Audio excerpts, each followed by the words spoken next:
Good evening, everybody. Thank you. Welcome, officers and councillors. First of all, apologies for absence. Emergency evacuation announcement. In the event of a fire or other emergency, please exit the building in an orderly manner to the assembly point, which is located in the market car park. The fire exit in this room is indicated by a green fire exit sign. Please do not delay the evacuation by collecting any belongings. Do not use the lift. The premises must not be re-entered until the fire brigade have given the all clear. Please note it's against the law to smoke on these premises. Please note that this meeting will be audio recorded. If I could just remind people to turn off their mobile phones, please. Apologies for absence. We have an apology from Councillor Dray and Councillor Milne. A substitute member is Councillor Merrick. Good evening, thank you. Minutes of the meeting held on the 26th of September 2017. Is everybody in agreement with those? Agreed. Thank you very much. To receive their declarations of interest, please. At the moment. Right, external auditor report updates for 2016-17. To consider the report of section 151 officer, drawing members' attention to EY's annual audit letter. I think this is over to Naomi. Okay, thank you. So it's just a brief covering report to summarise the final report that EY provided in terms of the 16-17 accounts. Obviously, the members of this committee have had quite a detailed discussion around the auditor findings for 16-17 at the last audit committee. So this is really just a summary of the final position.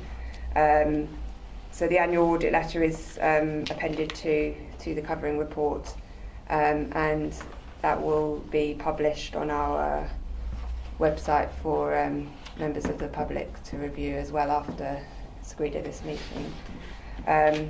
So just to remind members that we've got an unqualified position on our financial statements, and there was no sort of substantive matters to report as part of the audit committee. The audit report that was reported last meeting. So unless anyone's got any sort of specific questions or concerns about any of the contents of the audit letter, I'd recommend that it's agreed by the committee. Thank you. Thank you very much, Naomi. Councillor Hyde? Yeah, thank you. I'll just quickly, page 6.22. This is regarding to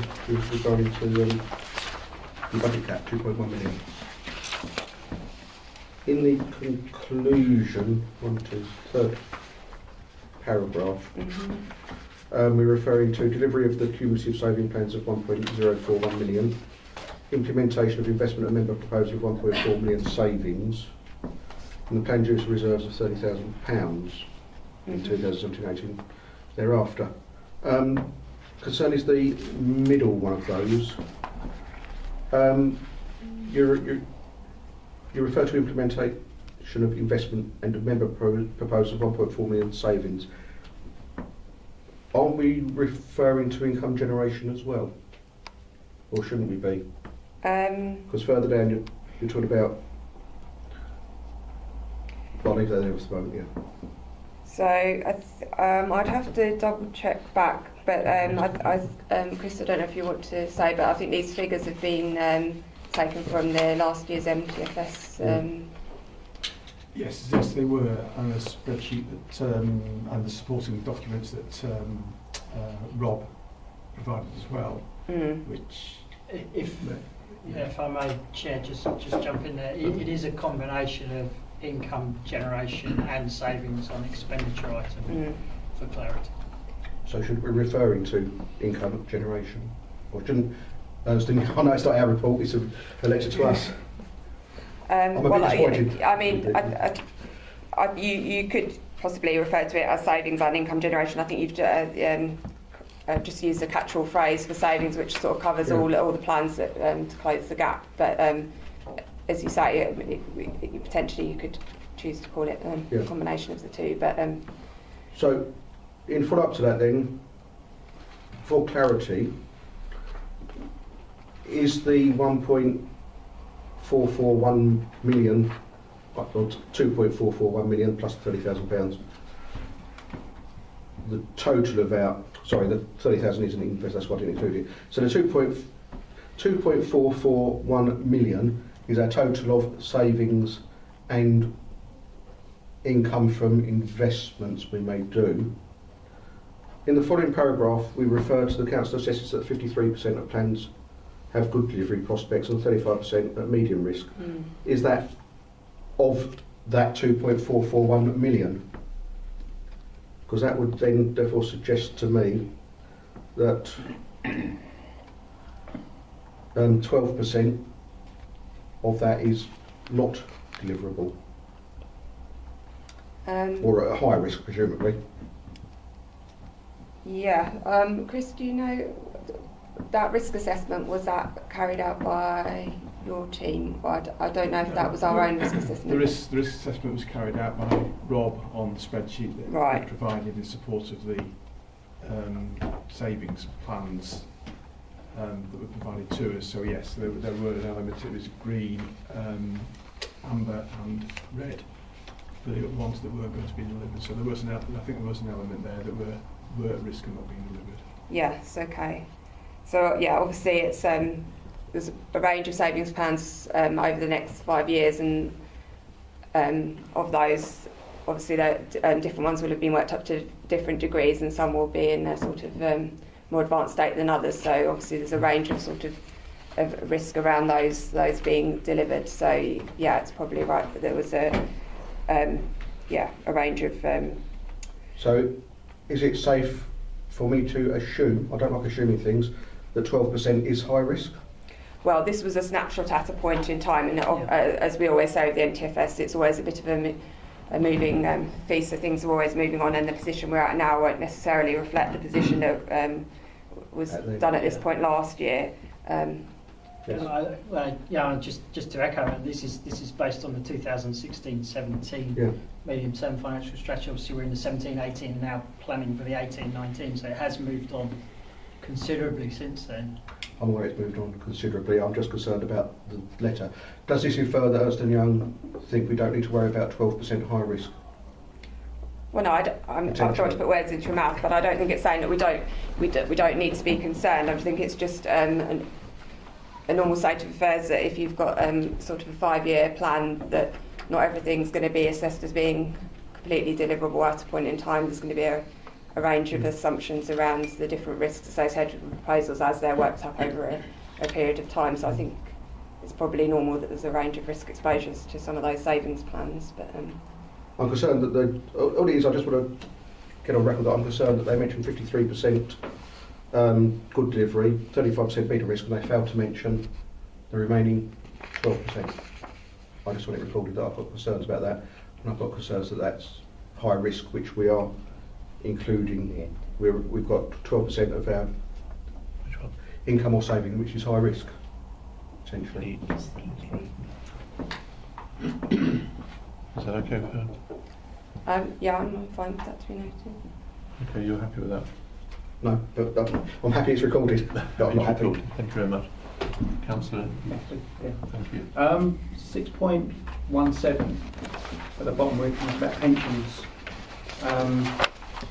Last couple of meetings have been mentions wherever we consider the methodologies used to derive the discount rate retail pricing assumption to be optimistic.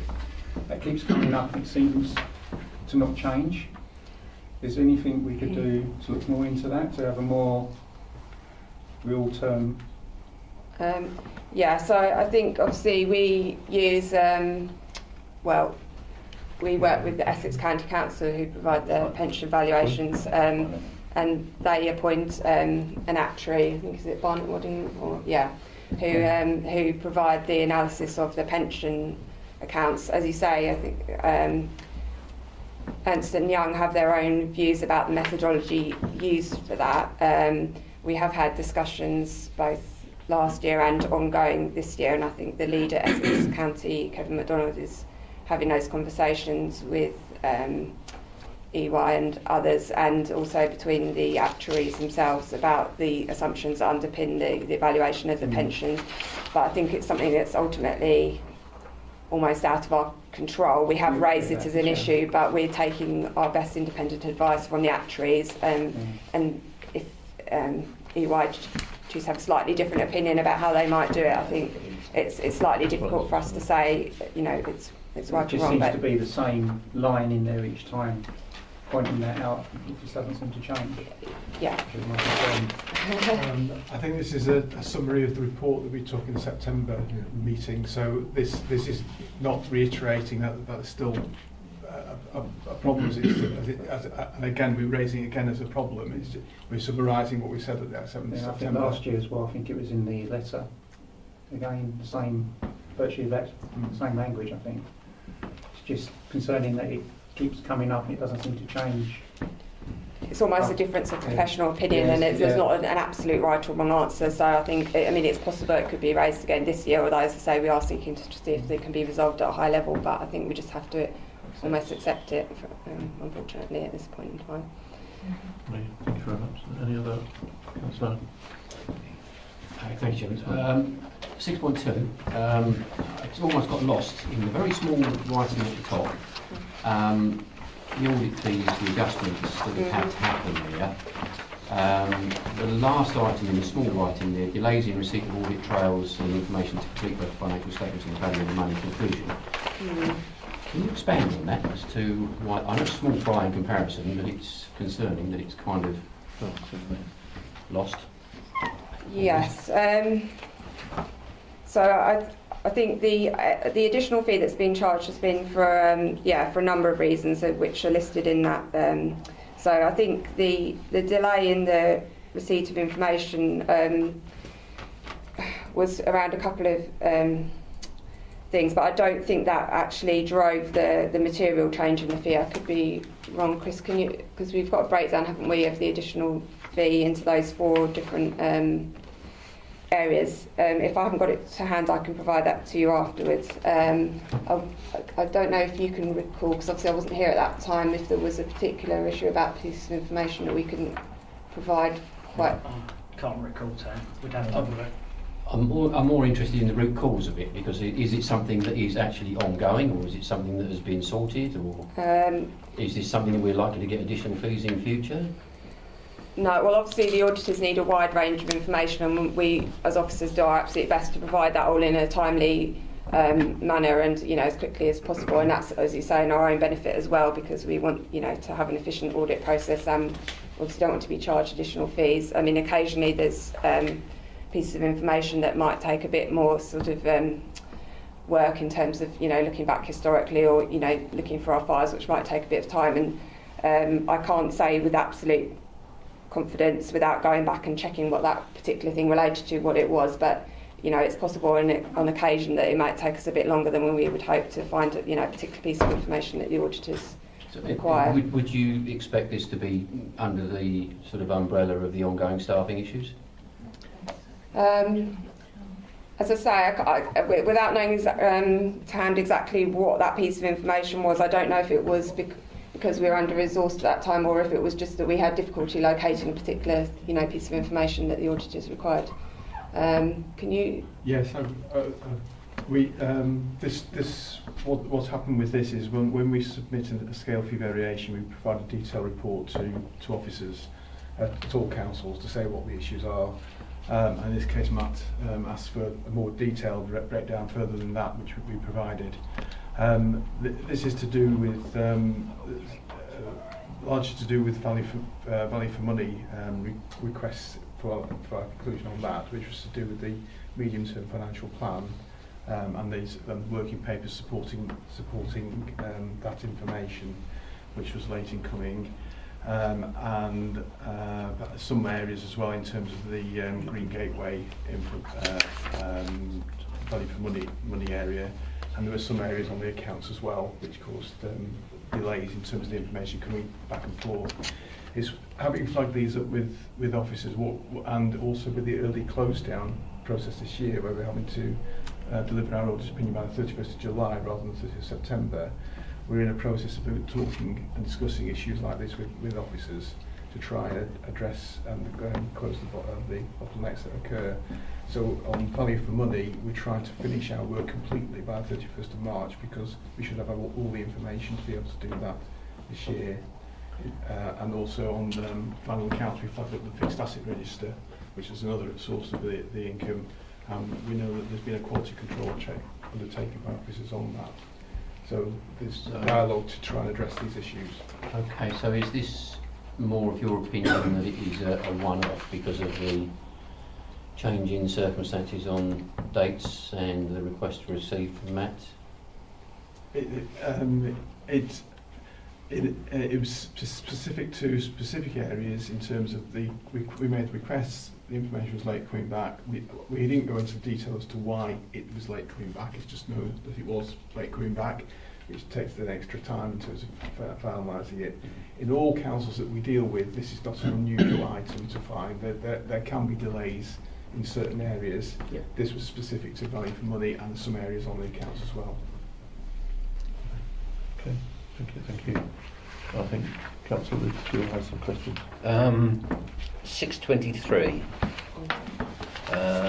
The last two paragraphs. Are these procedures now in place?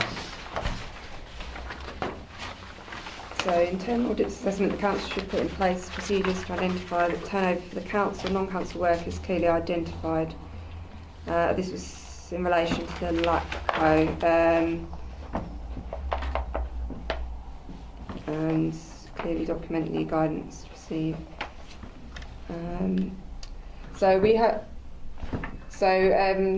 We have got procedures in place in terms of procurement for the LACCO. I'm just trying to see what specifically the recommendation was.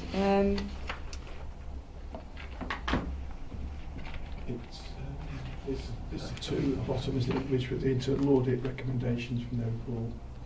Yeah, so I think all the internal... What's main contract and what they're contracting themselves to keep it totally balanced. Okay.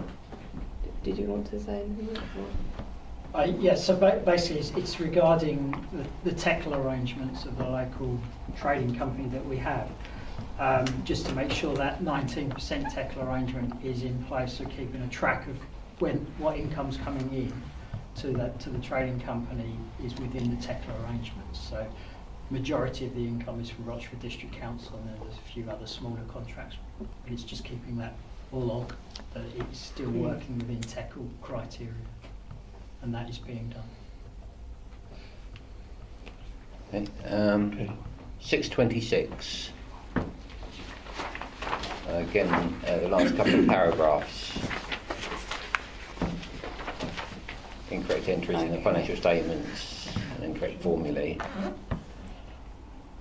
Yeah, so both of those areas were obviously identified through last year's audit, and we've now got in place procedures to address those to make sure they don't reoccur.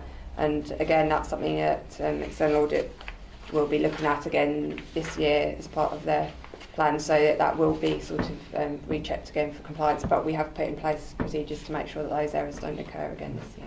Right, and finally in this section 628, the IFRS 16 exercise to classify all leases. Is that underway? Yes, so we've got procedures in place to make sure we're compliant with those new regulations as well, and there's ongoing sort of advice being sought from auditors and from for executors to make sure we're fully compliant with the new standards once they're implemented. Thank you. Thank you very much. Do we have any other questions from the council? No, thank you very much.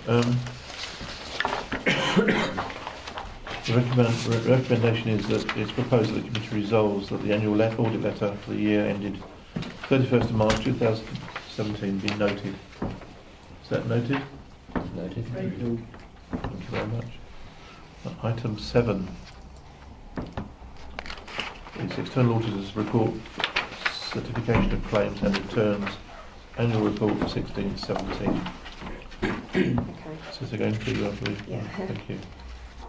So separately to our main annual audit, there's also a separate audit that's carried out each year, which this year was again carried out by EY for ourselves, which is about the certification of the claims and returns for housing benefits.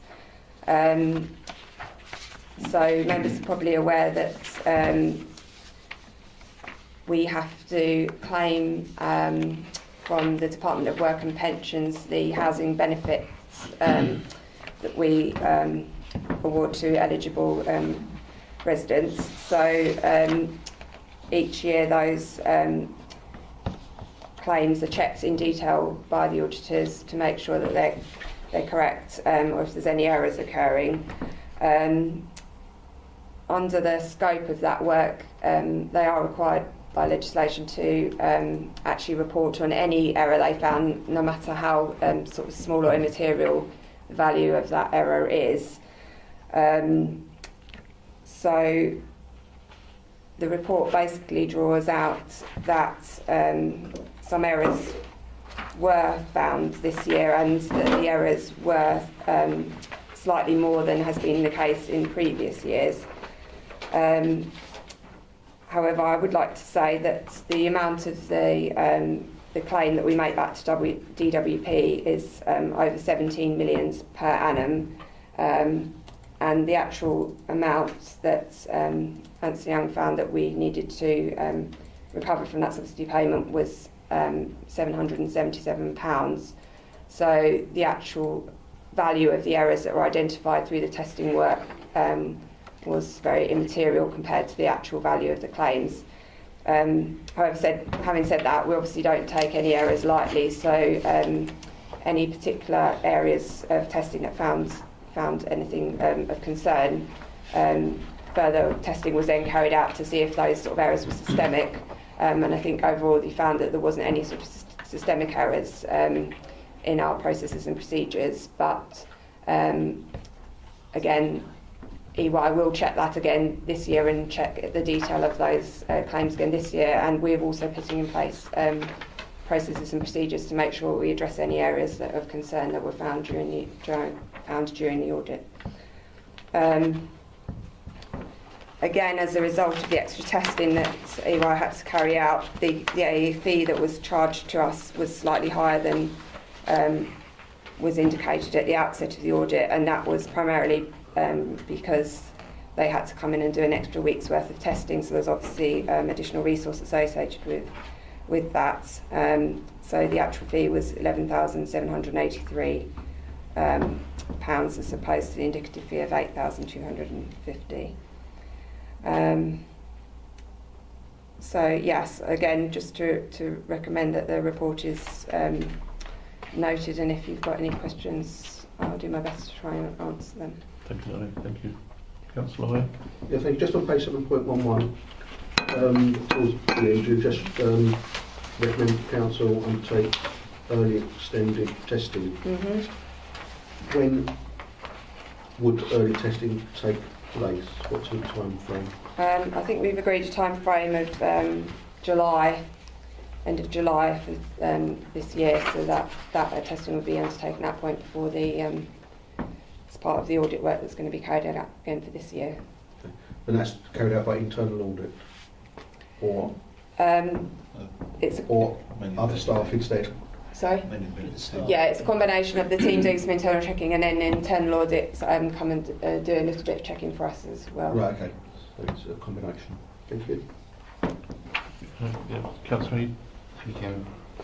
Strikes me that we're kind of coming at this from the wrong way, doing testing rather than actually making sure we don't make the mistakes in the first place. I appreciate what you're saying, that on the tests it looks like all the systems and that are in place. Mm-hmm.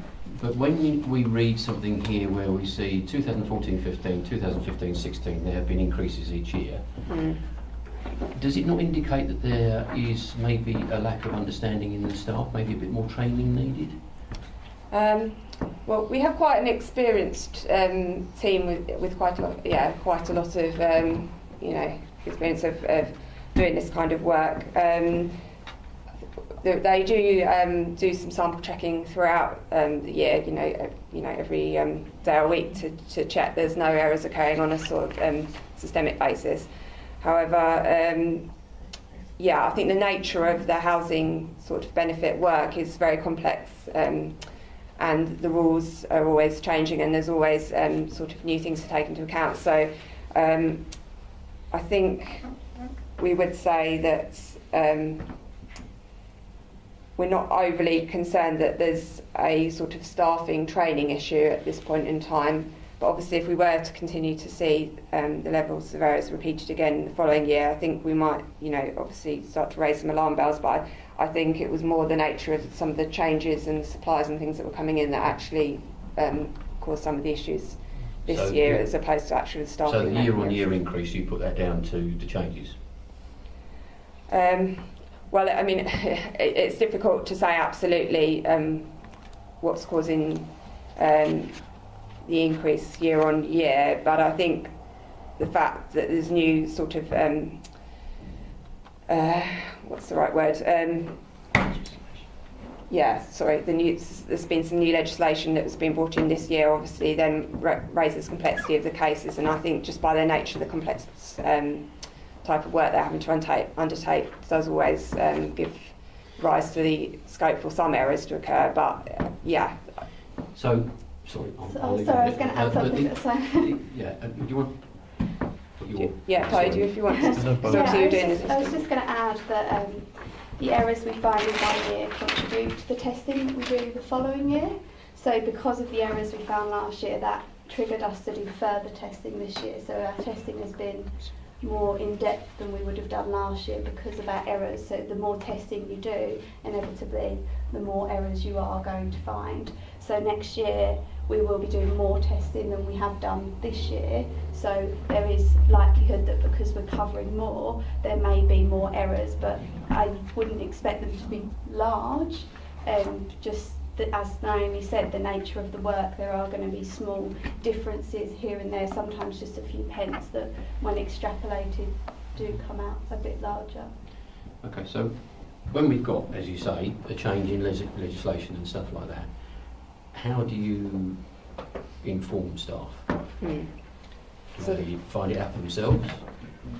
No, there's quite a good system in terms of, the team leaders obviously get some external training, and that is cascaded down throughout the team, and I think there is quite good systems in place for sharing information and making sure that all officers are up to speed with any legislative changes that do occur. I mean, if I may just jump in there, the structure of the team is that the benefits manager, Simon Hayward, he will be keeping on top of that legislation, passing it down to his supervisors. If it's training that can be done, if it's a minor change in legislation, it can be done internally. If there's some major changes that are happening nationally, then we'll bring in a trainer. For example, we've got an external trainer in today and tomorrow doing some training for the whole team on a number of issues that are changes coming forth. So it's the nature of the beast. It's however much legislation is changing determines the amount of training required for the team. But I would add that at any given time we're talking about over 3,000 active cases that they're dealing with. That quite a lot of them are complex situations that require maybe 2 or 3 changes per day to be looked at. And unfortunately, in any field like that, there's going to be an element of human error, no matter how much training you throw at it. Are you happy with that? Thank you. Okay. One of the problems when I've been talking about benefits is the 5 weeks in a month where the computer system can't cope. Is that going to be readdressed when the universal credits come in? Because there's going to be issues there anyway with your benefits. But I'm not going into issues, what it was, but I went in and spoke to them, and the computer system couldn't identify that it was 5 Mondays in the month. Yeah. It was just throwing this claim completely kaput. Now, if that's just one person, how many more could you have like that It's a bit of an issue. Yeah, I mean, as much as the staff have training, there are upgrades to the system constantly. I mean, we've just put in 3 upgrades this month. So every time legislation changes, Capita have to put another upgrade in for the academy system to be changed. But something like that, I mean, a 5-week month isn't new. It's been happening forever. So I'd have to look at that and see why I wasn't aware of that. So I can look at that specifically outside and come back to you on that. That's fine, because I say they've now sorted it with who we were doing with, but that was one person. I was just concerned Right. that it could be other people. And that was like Councillor Williams and myself had this issue a couple of weeks before Christmas. That's where we found it. Okay. I think where there are wider issues like that, as I say, we're reliant on the systems provider to provide a solution because it's going to affect all potential claimants. So okay. Thank you. Thank you, Councillor Hoy. So can you, Mr. Bentley, just confirm that Capita are still doing our upgrades? And when I say Capita, Academy is a Capita product. So Right, it's a thank you. Capita piece of software, not For the IT clarification. provider Capita. Yes. That was a worry. Yeah. Councillors, do you have any other questions? Thank you very much. The recommendation is that it's proposed that the committee resolves that the certification of claims and returns annual report be noted. Is that duly noted? Thank you very much. Item 8 now, I believe. Find it on here. Is the external audit plan report to consider the report of the Section 151 officer presenting the Council's external auditor's annual audit plan. It's your evening. Yeah, that's okay. Thank you. So Anthony and I are again going to be carrying out our audit for our 17-18 accounts. As discussed previously at these meetings, members will be aware that the timetable for that work has been brought forward. So been quite a lot of work to prepare a plan that will enable us to meet our revised statutory deadline, which means our accounts have to be signed off by the end of July. The report is appended to the covering statement and sets out how EY propose to work with us to make sure all the audit work is completed by the statutory time frame. The fee for the work this year is currently proposed as $47,657. However, as a result of some additional testing work that's going to need to be carried out following on from the results of the 16-17 audit, there may be some additional fees associated with that additional testing again, so that fee could rise slightly. So really at this stage it's just to note that there's a plan in place, and again, if there's any questions members would like to ask about that plan, myself and Chris will help to try and answer those. Do we have any questions? On last night. Councillor Hoy, thank you. Yeah, just a couple. With regard to property, plant and equipment valuations and the pension valuation, are we going to have the same problem as in the previous year? And are we planning for the same problem already? I think on the pensions one, I can't really add a lot to what I said earlier, that we've raised the issue both with Essex County Council, and they've raised it with the actuary. So I think we're aware of the issue, we've raised it, and there's not a lot more we can do at this stage, but potentially the same issue could arise again. On the property, plants and equipment valuation, it's a similar issue, I think, as we discussed at last audit committee, in that it's almost it's a difference in professional opinion between the external valuer and EY's internal opinion about how the actual basis of the valuations has arisen. What I would say is we are putting in place a rolling plan of what assets we are having revalued. So we're just undertaking that work at the moment, and potentially not all of our assets will need to be revalued every year, so we're doing it on a proportionate basis. So I wouldn't expect that the same sort of level of issues should potentially arise this year, just purely because we're not having all of our assets revalued every year now, so the issues should be slightly less from that perspective. But I think the underlying issue around how the valuations arrived at hasn't disappeared. The next one, I'll go back to one of my favourite subjects, 8.16, which is the amount of savings needed over the medium term, and back to the 2.1 million budget gap. Again, this refers to the work area is going to be around achievement of savings needed over the medium term. Whether or not we will make the savings, presumably. However, as I've said previously, in the MTFS, it sort of indicates there will be a combination of savings and or returns from income through the investment board, mainly. There's no mention of that side of it in what will be done. Again, I think that's a sort of terminology issue. Potentially, we could look to seek to ask the auditors to change the wording around that, just so it's clear that it's potentially income generation as well as savings. Very much like that done. So is that something that would cause any difficulties? We can do that. Yeah. Okay. We'll make that change. Thank you. Councillor Rees. Thank you. We've mentioned quite a few times about the pension fund, and it is mentioned specifically the deficit. What is the deficit actually standing at the moment? Do we know? No, it's just to me. The deficit for the scheme as a whole was reported to us at our Essex Finance Officers meetings. I have got some slides that set out the position, so it's probably best if I'll just check that I'm allowed to circulate it. I don't think they're confidential, so it's probably best if I circulate those to you after the meeting, so then you'll have the latest position. But can you give us a rough idea? I can just have a quick look on my laptop to see if I've got it. Could I just ask, is that the Essex County scheme? So we're part of the Essex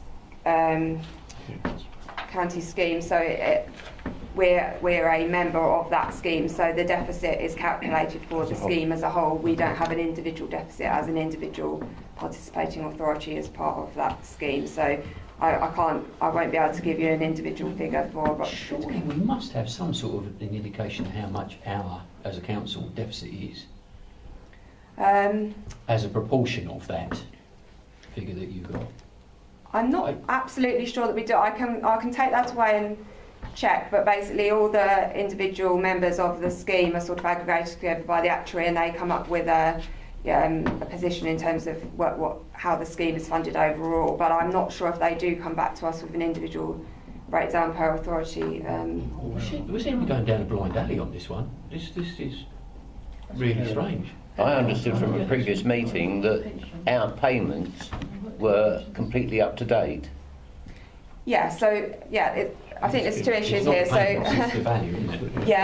the way the pension scheme is valued is about looking at the complete total assets of the scheme, which includes all the component members and the complete liabilities, and obviously those liabilities stretch many years into the future, so the actuaries have to forecast how much pensions will have to be paid out over a long period of time, and then they have to invest all the money to make sure the return's going to be sufficient to pay those pension liabilities many years into the future.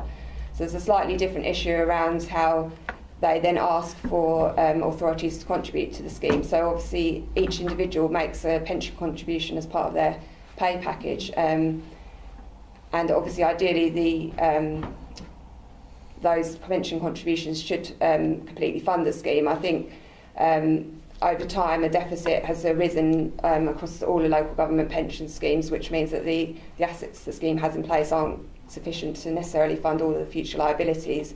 So where that deficit has arisen, they've asked for individual authorities to make a contribution to make up that gap. So we have made an additional contribution, as have all the participating authorities of the scheme, to help bridge that, and that's the part that we're completely up to date on. So we have made an additional contribution to the scheme to make sure that obviously the scheme's able to pay its pension liabilities into the future. But we're far from unique. All local government pension schemes are in the same situation essentially. So in your estimation then, is the risk going up on this one? It sounds like it is. Again, it's a difficult one to give a sort of black and white answer on. The overall liabilities of the scheme are rising over time as obviously the population ages and the members of the scheme age.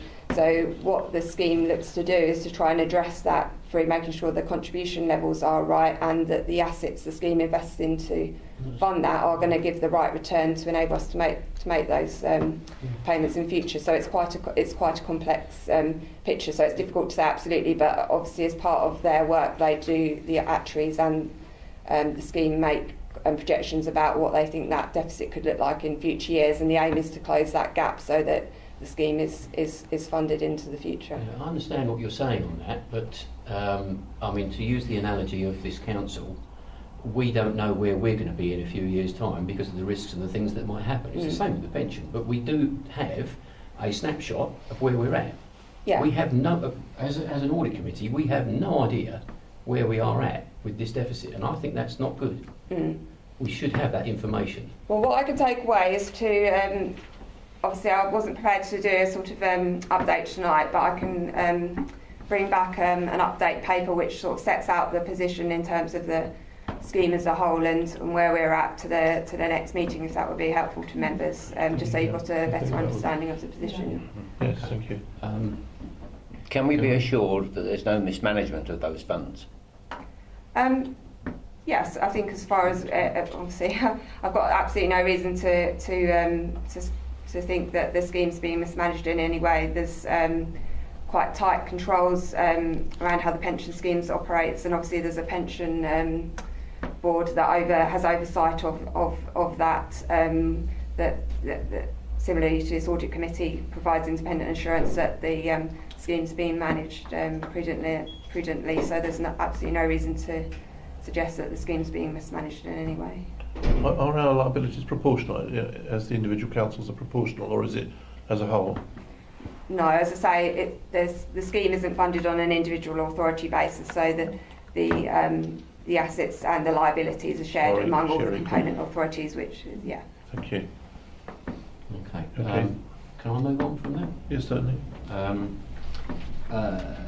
Item 8, page 8.9, preparation of group accounts. The Green Gateway, that was set up as an individual company, but we seem to be talking about it very much within the scope of Ernst Young overseeing them, and obviously we're very involved here. How are those charges actually split? Because it looks like we're actually, as the council, being charged for all the auditing that is being done for Green Gateway. That is quite sure. Well, we have a recharge arrangement in place whereby we recharge the cost of any time spent supporting Green Gateway, which includes the sort of audit charge associated with that. So Green Gateway do get a proportionate charge for the work that's undertaken on their behalf. So yeah, I don't think Can we have some figures on that in future, please? Yes, there is actually a paper that's going to Investment Board, I think, which is publicly available on the web. Is it not? Oh, is it a PNC one? Okay. Well, I'll have to. If it's PNC, I might have to take it away and see. Well, we don't need it at the moment, but I think for the future, it's something that audit should be looking at. There is going to be as I say, a more in-depth audit as part of next year's. Sorry, I was just Sonia Hill. Councillors will have access to that report. The copy will have gone to all members. Yeah, the Investment Board reports for tomorrow evening, all members will be able to access, including the confidential ones, if that helps. Yeah. Yeah, so there is a breakdown of the accounts for the last year for Green Gateway, including the recharges. I just would appreciate it if it came to audit as well, because obviously this is something, it's a risk. We should be looking at it. It should be on part of our reports, I would have thought. I think just to emphasise though, the external audit of the group accounts is more from the Rochford point of view. Is Rochford preparing its statutory accounts, incorporating GGT as part of that group account? It's not auditing Green Gateway Trading. It's mentioned an awful lot. Purely because we're 100% shareholder of. You are 100% shareholder of that company. Okay. But Chris and the team will be auditing the Rochford side of the group accounts. They're not going to be looking at Green Gateway's accounts per se as a company. As a whole. It'd be as a group. Okay. One last one. Yeah, fine. Section 8.18. We've got the performance materiality. The threshold for reporting any issues there set at 364,000, which is done on percentage basis, yes? Mm-hmm. 364,000. Are we saying then that if we found if there was found to be a problem on anything that was, let's say 350,000, that it wouldn't actually be something that would be highlighted to be reported?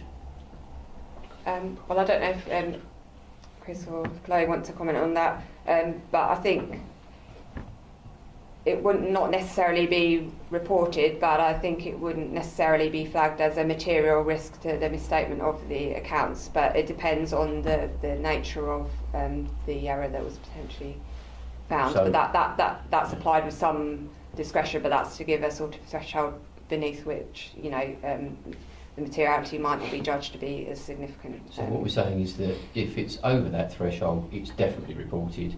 If it's under that threshold and it's found, then it is a decision as to whether it's reported or not. Is that what we're saying? Well, I'll let Chris comment on how black and white they the auditors choose to interpret that threshold. Yes, if on that threshold in particular, I think if it's a corrected, if it's a correction to the accounts, we would report on that item. If it's over that sum, yes. We may have discretion if it's just under that sum to report. We can report on that. We're not. It's not a hard and fast rule as to what we report on. If it's something of significance that we may wish to report, we can do. But generally, as a rule, we do report on £364,000 if the council amend their accounts.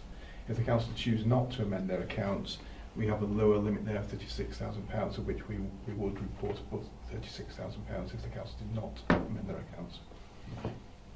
Thank you. Any other councillors? Councillor Hart. Councillor Hoy? I think Mr. Pepper's question is just in relation to green gateway trading, whatever the name is. I asked the same question, I think, either last meeting or the meeting before, and the answer is that the costs by the council are in relation to the preparation of the council's consolidated accounts to consolidate green gateway trading into those accounts, not anything which is a cost of the council, not costs in relation to green gateway itself. Correct. That's minuted somewhere. I was trying to find it, but I can't actually find which meeting it was. I thought it was the last meeting, but it may be the June one. Thank you. Councillor Hoy? Sorry. Councillor Hoy. Back to page 8.7. Okay. Business rates appeals, additional risks for 2017-18. What exactly does that cover? Okay. Yeah, that's around the methodology that we've used. So previously we sort of let our Wilkeshead and Eve carry out that work on behalf of the council, so they have their own methodology about how they arrive at our business rates appeals provision. We've taken a decision this year, partly because the fee for that work was quite high, that we could do that work internally ourselves. Any change in how you calculate a particular element of the accounts obviously leads to increased risk from the auditor's point of view, that change could lead to potential errors. So I think that's something that they flagged up as part of their plan. They'd want to just take a closer look at this year to make sure that the methodology we're using is robust, because previously it was carried out by our external supplier. But I think we're confident that we've got a good process in place that's going to give us a robust estimate. So I'm happy that the methodology we're using is robust. It's just because it's actually changed from the one that we used last year that the auditors have taken an interest in that. And are the auditors happy with what you've put in place? Well, obviously they haven't done the work yet, but we have been consulting with them to make sure that, you know, what we're doing seems reasonable. But obviously they'll have to carry out their own testing work before they can form an opinion on that. But I don't know if you. I suppose you can't really say anything more than that at this stage. No, we would have to see the details of what you're proposing to do. Yeah. Thank you. Thank you very much. Any other councillors? The recommendation for that is it's proposed that the committee resolves that the external audit plan for 17-18 be noted. Is that duly noted? Thank you. So we now have item 9.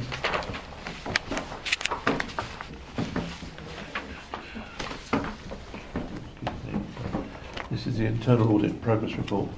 To consider the report of the Assistant Director of Democratic Services, which draws members' attention to completed audit engagements and provides an update of audit recommendations.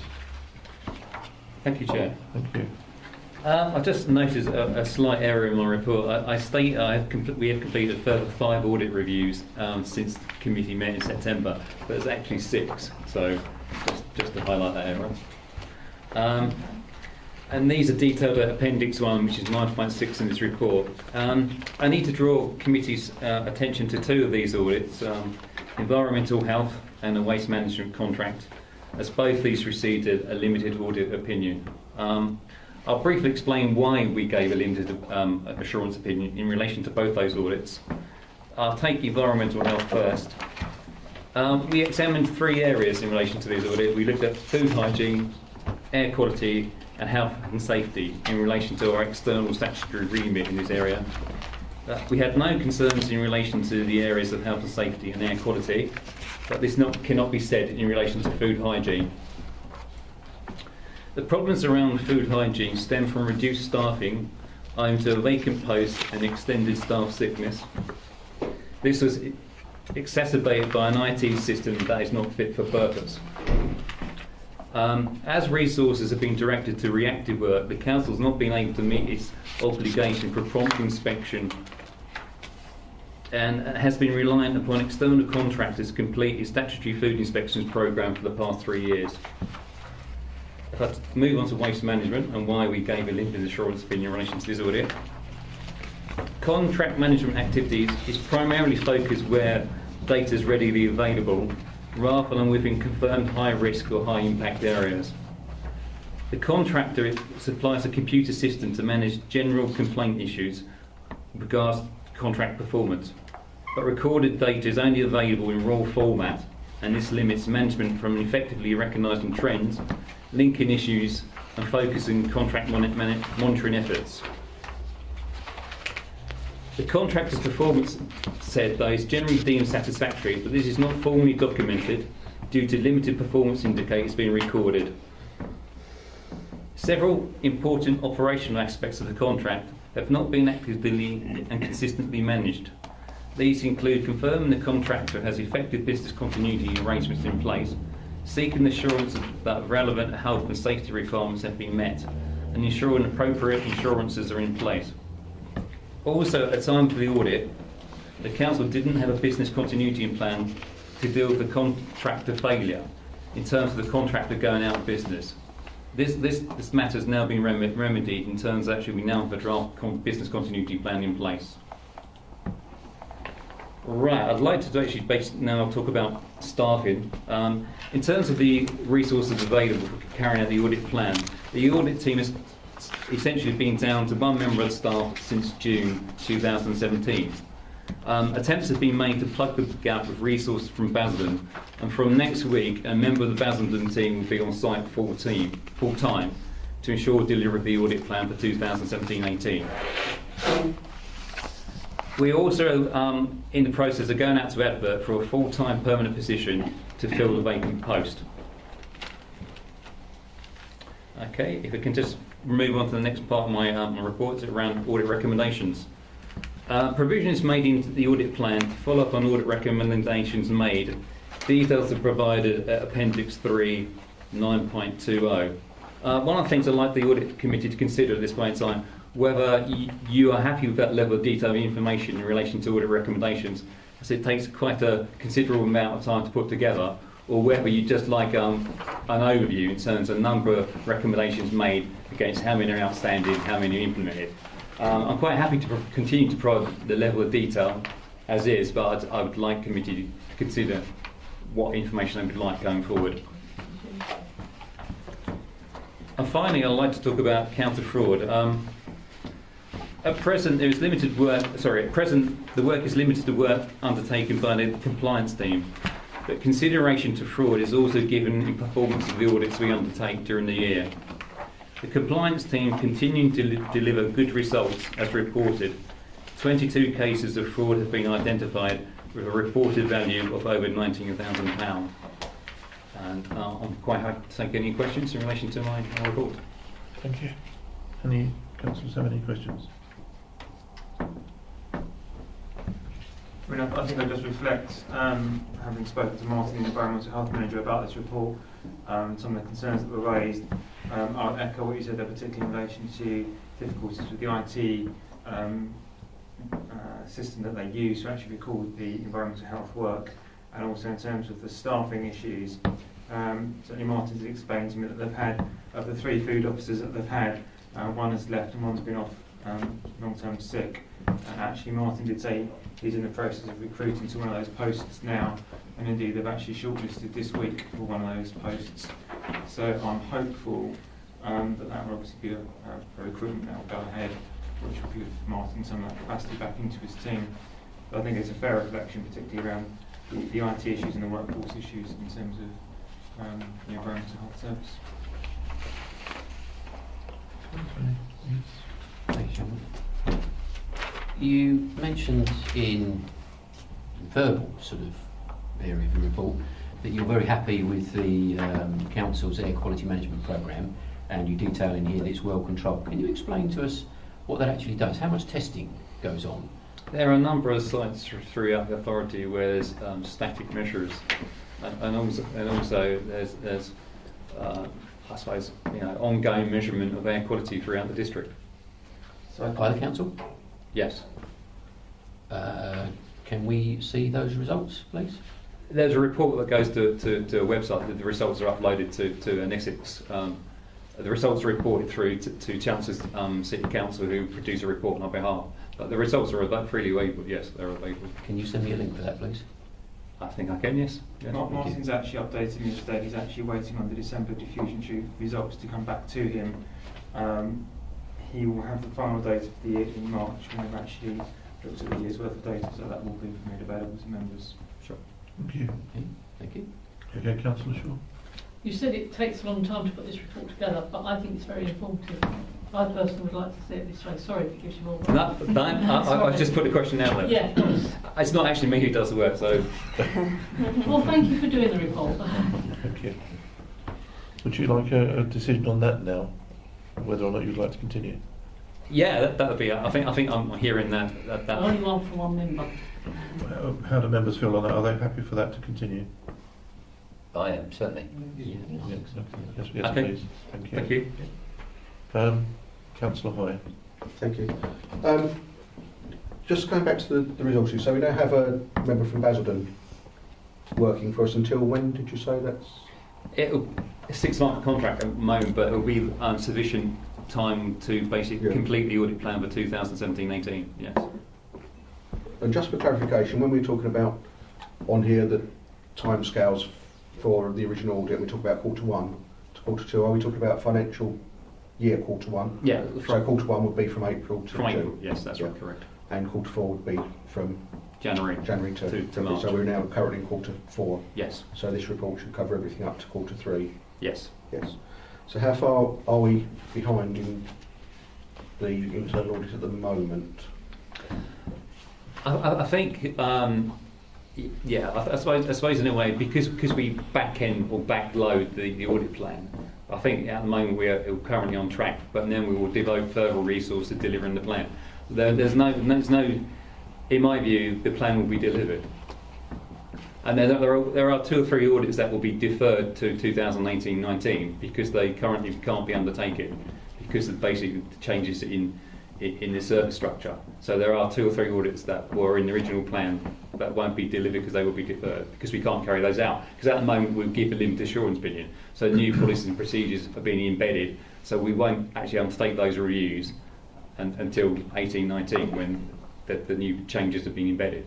But the plan will be delivered as set out. So we are on course to deliver the audit plan.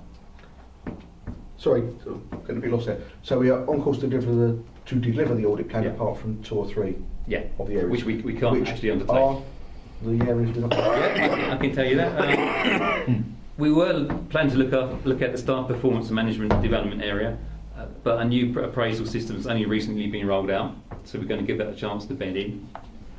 We're also going to look at safer recruitment, but the new policy is only launched in October 2017, so again, we're going to basically come back and look at that when it's had a chance to bed in.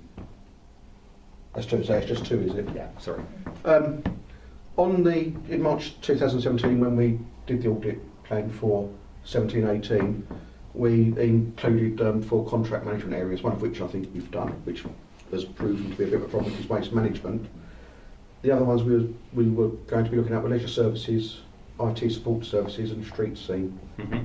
Will they all be done in Q4 then, are we saying? They're in the audit plan, we are going to look at those, yes. Q4, that seems rather a lot in Q4 on their own. In addition, we were looking at information technology to undertake a programme of assurance reviews of key risk areas. Looking at this, I think we've already heard of a couple of risk areas tonight.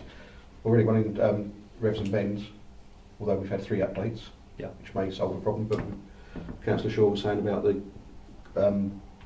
programme not able to recognise there's 5 Mondays in a month sometimes. I think it happens probably twice a year. So you probably get 5 Mondays. And we've also heard about environmental health with IT problems. So to me that seems quite an important area. Is that also going to be done in Q4? We are currently out getting quotes from a couple of audit firms in relation to the IT project itself to look at that. We have had one quote back already, which we as an authority cannot afford, to be fair. We have got another quote. We are waiting a further quote at the moment. If we're unable to go down those routes because of cost, we actually want to take the work in-house, and we have actually developed a number of questionnaires in terms of putting to EduServe, who manage our contract. So we will be either undertaking it internally, or if there are sufficient funds available, we will engage a contractor. So there were 2 quotes out to actually engage external parties to undertake that work, and we're going to be reviewing the costs of such. But you believe that will be... That work will be undertaken, yeah. You think that will be done, even if it's done on a simpler basis, yes, will be done? Yes, we, myself and Jim have put together a series of questions to put to EduServe and also a new cloud provider. So we will either go down that route and put those questions to both EduServe and the cloud provider, or we will engage an outside party, depending on costs. Yes. I mean, I can give you a figure. I mean, one firm has quoted 50,000 for the work. Yeah, no. I think probably through procedure, I think it's probably could be a specialist area. I think it is. Yes. Review committee also looking at ICT, as I understand it as well. May be interesting. They were the main questions. Could you just expand a bit on the counter fraud element? I know you mentioned it. Mm-hmm. Is it possible to expand just slightly on that? Yeah, in terms of the moment, the counter fraud work is basically limited to the work with compliance teams. So it's around benefits and council tax. Yeah. The risk to this council in relation to fraud is quite low. You don't have your own housing stock, as does Basildon, where I currently work. So in terms of the risks, most of the work is actually done by the compliance team. It relates to council tax. We participate in a national fraud exercise, which is basically a 2-year exercise where we submit data sets to the NFI, and they come back with a result and they highlight to you, these are the cases you need to look at. These might be potential fraud. Doesn't mean there is fraud, and then it's the task of the Revs and Bends team to look at those results and to say, yes, it's fraud or not fraud. And then we'll take appropriate action to either recover the overpayment or some other financial penalty. Okay. I think that's good. Thank you. Well, we also have shared resources through Basildon. We have a counter fraud team. So if you chose to bring a criminal prosecution, then we could do that. But at present, Rochester's not undertaking any criminal prosecutions, but in the future you could do that if you chose to do so.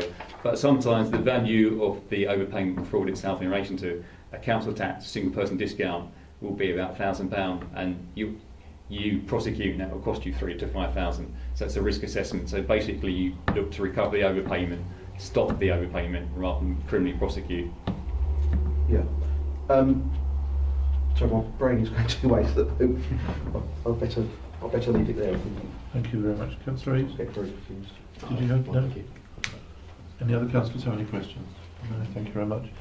The recommendation is it's proposed that the committee resolves that the update on delivering the 1718 audit plan is set out in the Appendix A, which includes the conclusions and results from completed audit engagements and the updated status of audit recommendations be noted. Is that duly noted? Noted. Thank you very much. Officers, thank you very much for attending. Councillors, thank you. The meeting is closed at 20:35. Thank you all.